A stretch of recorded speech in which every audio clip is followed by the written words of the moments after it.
Because that's what he finally did, right? He finally invented that. He invented the machine that could turn water into food. Right. That, or he invented a machine or invented the machine. You can use both here. That's fine. Okay, very good. Very, very good. Okay, great. All right. I don't want to see this video. I just want us to go directly to some more exercises so we can practice a little more. Okay, so relative pronouns can be either the subject or the object of the relative clause. So we have here, John is the guy whose sister was my best friend at school. Okay, whose, the subject, was here. Okay, so John is the guy whose sister was, because we're referring to sister here. So sister is the subject for was, right? And this is how we can use it. This is possession. It shows possession, right? Okay, something that we have. The T-shirt which I bought for the party, it's too small.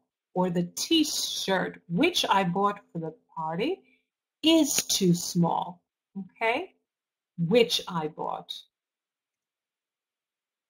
We can leave out the relative pronoun when it is the object of the relative clause. For example, Einstein is a scientist I admire.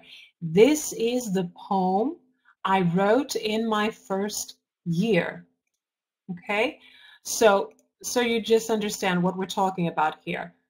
Einstein, who is a scientist, okay, all right, so we have here, or we say Einstein is a scientist that I admire.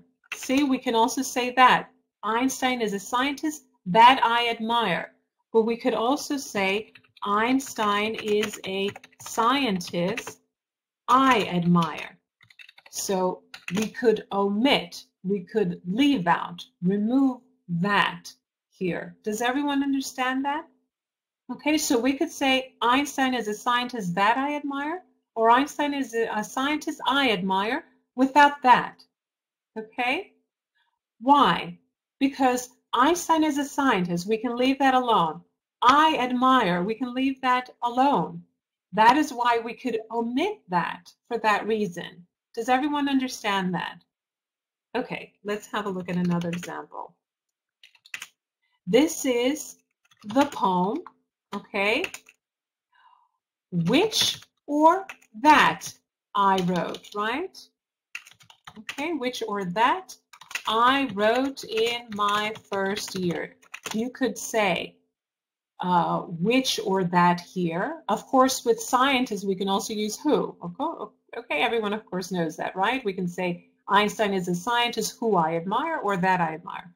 Now here we could say this is the poem which or that I wrote in my first year, okay? But we could also say this is the poem, right, I wrote in my first year without including a relative clause. You don't need to write, you don't need to use which or that, okay? So this is the poem I wrote in my first year without which or that. That's what it's trying to say here. See, we could do it because this is the poem. We could leave it by itself. And I wrote in my first year. We could